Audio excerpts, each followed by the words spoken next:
Come on, man, one more shot before you're a married man.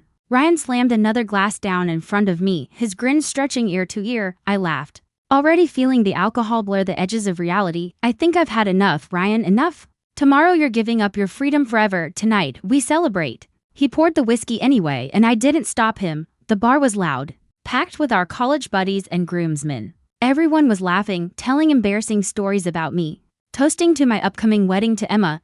Just thinking her name made me smile. 5 years together, and tomorrow she'd finally be my wife. Hey, isn't that? Ryan's voice cut through my thoughts. I followed his gaze across the bar, and my heart skipped. Sophia, my ex-girlfriend from 7 years ago. She looked exactly the same, long dark hair, that confident smile, the way she moved through a crowd like she owned. It's holy shit, it is her, Ryan said, elbowing me. You should go say hi, for old time's sake. I don't think that's a good idea. Why not? Emma's not here. It's just saying hello to an old friend, unless you're scared. He was teasing. But the challenge was there. The alcohol made the decision easier. Fine, just to say hi. I walked over, my heart pounding. When Sophia saw me, her face lit up. Oh my God, is that really you? She said, pulling me into a hug that lasted a second too long. Yeah, it's me. How have you been? Good. Sit down, tell me everything. We started talking, and it felt like no time had passed. We laughed about our old college adventures, remembered inside jokes I'd forgotten. And before I knew it, 2 hours had disappeared.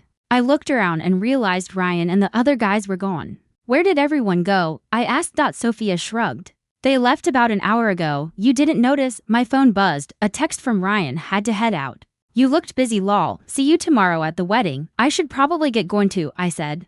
But I didn't stand up, Sophia said, leaning closer. We could grab coffee at my place? It's just around the corner. We're having such a good time catching up. I should have said no. I should have called Emma, told her I was on my way home. But the nostalgia and the alcohol clouded everything. Yeah, okay, coffee sounds good. We walked out together, and I didn't look back. Sunlight stabbed through unfamiliar curtains, and I bolted awake with immediate, crushing panic. This wasn't my apartment. This wasn't my bed. And the woman sleeping next to me wasn't Emma.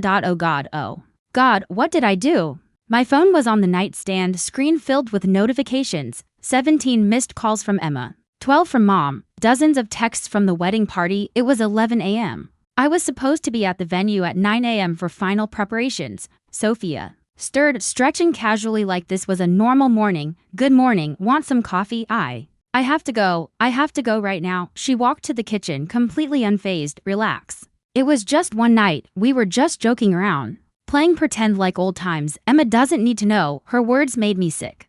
This wasn't a joke. This was real, and I did this. This was a mistake, I said, grabbing my clothes from the floor. Oh, come on, don't be dramatic. You had fun, didn't you? I didn't answer. I just ran out in the car. My hands shook on the steering wheel. I needed a story, a lie, something. I fell asleep at Ryan's place. My phone died. I had too much to drink and passed out. Emma would understand, right? She had to understand. When I opened our apartment door, my breath caught. Emma stood in the living room, wearing her wedding dress. Tears streamed down her face, mascara smudged beneath her red eyes. My mother was there, disappointment carved into every line of her face. And Jessica, Emma's maid of honor, stood with her arms crossed, fury radiating from her. Where were you? Emma's voice was so quiet, so broken. Emma, I can explain. Where were you? I fell asleep at Ryan's. My phone died. I'm so sorry. Don't. Jessica stepped forward, holding up her phone. Someone at the bar took this last night. She showed me the screen, a photo of Sophia and me leaving together, her hand on my arm. Both of us laughing. It was already in the wedding group chat. 30 people had seen it. Emma stared at me, waiting. The silence was deafening. It was nothing, Emma. We just talked. It was stupid. I was drunk. It meant nothing. But Emma wasn't listening anymore. She was looking at me like I was a stranger. Jessica's voice cut through the room. Did you sleep with her? The question hung in the air, sharp and final. I could lie. I should lie. But when I looked into Emma's eyes, I saw she already knew. My silence was the confession. Emma's hands trembled as she pulled off her engagement ring and placed it on the table between us. With a soft click that sounded like a gunshot. I gave you 5 years, she whispered. I trusted you completely. I defended you to everyone who said you weren't ready for marriage, Emma. Please, and the night before our wedding, you chose her. My mother stepped forward. Emma, sweetheart, people make mistakes. You two love each other. You can work through this. This isn't a mistake, Susan. Emma's voice was steady now, cold. A mistake is forgetting an anniversary or saying the wrong thing. This was a choice. He chose to leave his bachelor party, chose to go to her apartment, chose to betray everything we built. I'm sorry, I'm so sorry, I defended you. Her voice cracked. When my parents said you weren't mature enough, when Jessica said you still seemed unsure, I told them they were wrong, that you loved me, that you never hurt me. I do love you, no. She shook her head. If you loved me, you wouldn't have done this. You loved the idea of me. But when it came down to it, when you had to actually choose me, you didn't. She turned toward the door. Still wearing that beautiful white dress that would never walk down an aisle. Emma, wait. She stopped, looking back one last time. I hope it was worth it. Then she was gone, Jessica following close behind. The door closing with terrible finality. My mother's voice was heavy with disappointment. What have you done? I couldn't answer. I sank to the floor. Surrounded by wedding decorations, centerpieces, place cards, a banner that read "Forever starts tomorrow." My phone buzzed. Ryan asking what happened. I didn't respond. I just sat there, understanding that I'd destroyed the best thing in my life for a night I could barely remember. Asterisk, the cancellation fees came first. The venue kept half our deposit, $3,000. The caterer charged us for the food they'd already prepared, the photographer, the florist, the DJ. Everyone wanted their money. Emma's father, David, called me. You're covering all of this. You caused this mess. You pay for it. I'll pay everything. You're damn right you will. He hung up. I called Emma every day. She never answered. I sent long texts, apologies, explanations, desperate pleas for another chance. After a week, I realized she blocked me. I showed up at the elementary school where she taught. Jessica met me in the parking lot. If you don't leave right now, I'm calling the police, she said. I just need to talk to her. She doesn't want to talk to you. She doesn't want to see you. She doesn't want anything from you except for you to leave her alone. Jessica, please, you don't get to do this. You don't get to make her feel guilty or uncomfortable because you're hurting. You did this. Now deal with it. She turned and walked away. My friends were divided. Ryan kept trying to make me feel better. Everyone makes mistakes. Man, you're being too hard on yourself. But Marcus, one of my groomsmen who'd been married for 3 years, had a different perspective. We met for coffee and he didn't waste time. You're not the victim here, he said bluntly. Stop acting like you are. I know that, do you? Because you keep calling Emma, showing up at her work, sending texts. That's not taking responsibility. That's harassment.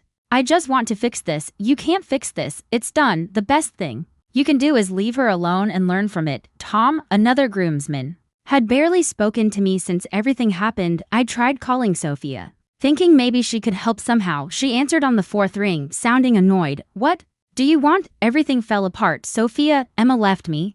The wedding's canceled and I thought you understood it was just for fun. Don't drag me into your drama. You said Emma didn't need to know. You said it was just like old times. Oh my God, grow up. You made your choices. I didn't force you to do anything. She hung up. I realized then that she never cared about me. I was just an ego boost, a conquest, proof she still had power over me, and I'd thrown away everything for that.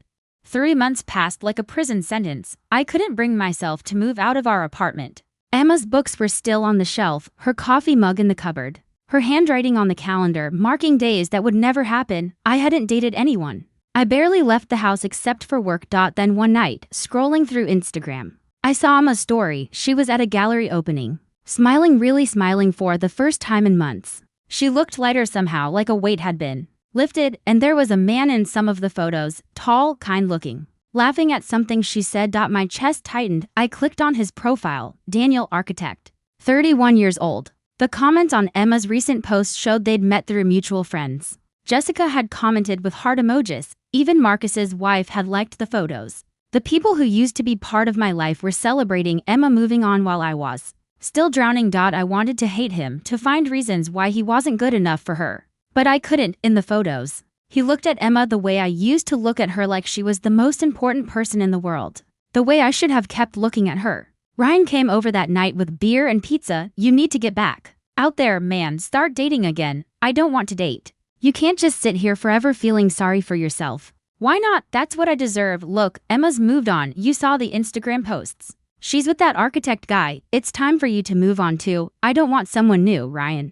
I want Emma. Well, you can't have her, so what's your plan? Just exist, wait around hoping she'll come back. Maybe. He shook his head. That's pathetic.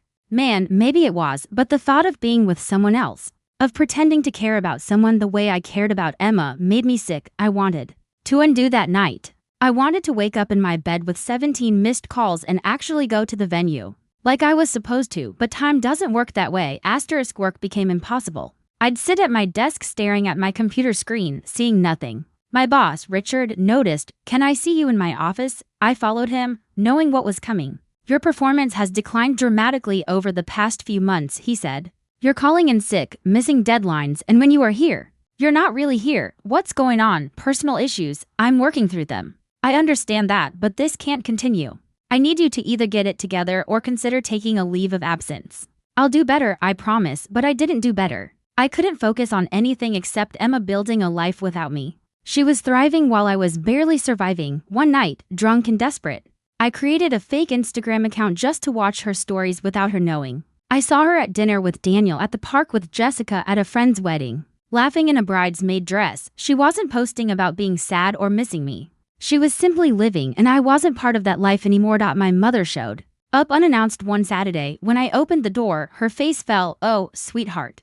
The apartment was a disaster. Empty bottles lined the counter. I hadn't shaved in weeks. Dirty dishes filled the sink. She didn't ask permission, just walked in and started cleaning. After an hour, she sat me down. You did this to yourself, she said. And her words cut deeper than any anger could have. And now you have two choices. You can keep drowning in what you've lost, or you can learn from this and become a better person. I just want her back. She's not coming back. And even if she did, would you be worthy of her?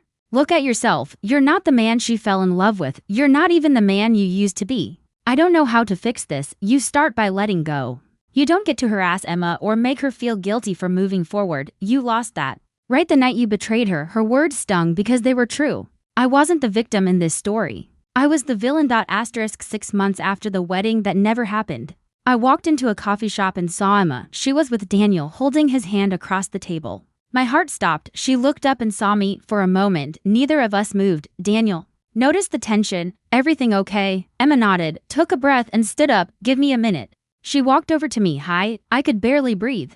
Hi, you look happy. I really am. We stood there awkwardly, the air thick with everything unsaid. I'm sorry, I finally managed. I'm so sorry, Emma. I ruined everything. I think about it every single day. I wish I could take it back. She looked at me with something that might have been compassion, but definitely not love. I know you're sorry, but sorry doesn't change what happened. You made a choice that showed me who you really were in that moment. I was drunk. I was stupid. You were scared. Scared of commitment, scared of growing up, scared of being responsible for someone else's happiness, and when you got scared, you sabotaged us. I stopped. She was right. As much as it hurt, I'm grateful I found out before we got married, she continued. Before we had kids, before I invested even more of my life into someone who wasn't ready. I am ready now. I've changed. I'm glad you're growing. I really am, but I've moved on. And you need to as well. Daniel appeared beside her, placing a protective hand on her back. He extended his other hand to me. I've heard a lot about you, he said.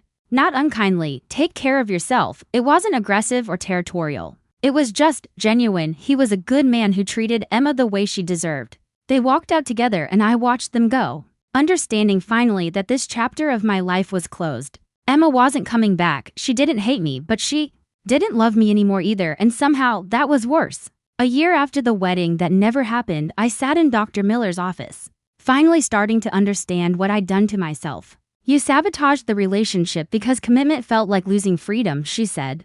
But what is freedom, really? I don't know anymore. Freedom isn't the absence of commitment.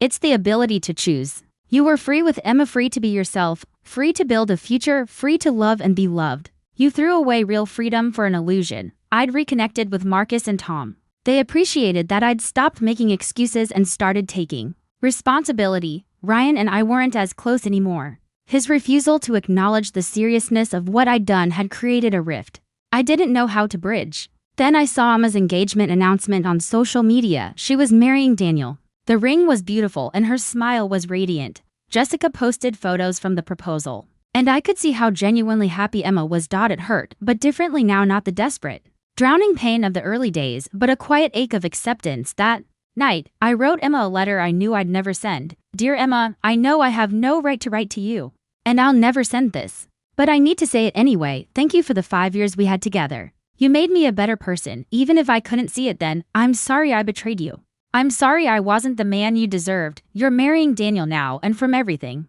I've seen, he treats you the way I should have. I'm happy for you, truly. You deserve every beautiful moment ahead. I hope you never think of me I hope I'm just a distant memory, a lesson learned, a chapter closed, because you should be free. Of the pain I caused, I'm learning to be better, maybe not for you, but for whoever comes next. And maybe that's the best thing I can do, learn from losing you so I never make this mistake again. Goodbye, Emma. Thank you for everything. I burned the letter, watching the paper curl and blacken, letting go of the last thread connecting me to a past I couldn't change. Asterisk, her name was Claire, and I met her through work. She was a graphic designer, creative, honest, and patient with my emotional baggage. On our third date, I told her everything about Emma, about Sophia, about what I'd done. Thank you for telling me, she said. I appreciate the honesty. I need you to know I'm not that person anymore. People can change, but honesty and respect are non-negotiable for me. If you ever feel tempted to stray, to lie, to hide something, we're done immediately. No second chances. I understand, and I did.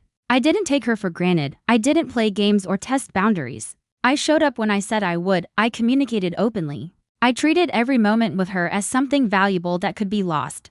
My mother noticed the change. I'm proud of you, she said one Sunday over lunch. For what? For growing up, for learning, for not letting that mistake define you forever. Marcus invited me to his daughter's birthday party. It felt like forgiveness, like trust slowly being rebuilt. Even Tom texted occasionally to check in. I'd built a new life from the ashes of the old one. It was smaller, quieter, more careful, but it was honest. Sometimes I still thought about Emma, about the wedding that never happened, about the life we could have had. But I didn't torture myself with those thoughts anymore. She was happy with Daniel. They were building something real, and I was learning to build something real with Claire. One honest conversation at a time. The past didn't disappear, but it didn't have to define the future either.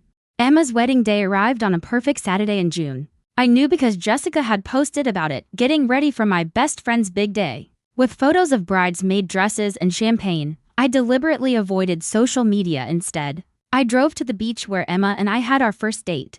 The sand was warm beneath my feet as I sat and watched the waves. I let myself remember the laughter, the inside jokes, the quiet Sunday mornings making pancakes, the plans we'd made together. I mourned what we'd had and what I'd destroyed. But I also accepted that this was how the story had to end. I made a choice, and choices have consequences. I didn't get a redemption arc with Emma. I didn't get forgiveness or a second chance. What I got was the lesson that love is a choice you make every single day. Not just when it's easy or convenient, but especially when it's challenging. I chose wrong when it mattered most, and someone else stepped up to choose right. That evening, I returned home. Claire was making dinner, and she looked up when I walked in. How are you doing? She asked gently. I'm okay, I said, and I meant it. She hugged me, understanding without me having to explain. I wasn't the hero of this story. I was the cautionary tale, the person who had everything and threw it away for nothing. But maybe that was okay. Maybe being the cautionary tale meant I could help someone else avoid my mistakes. That night,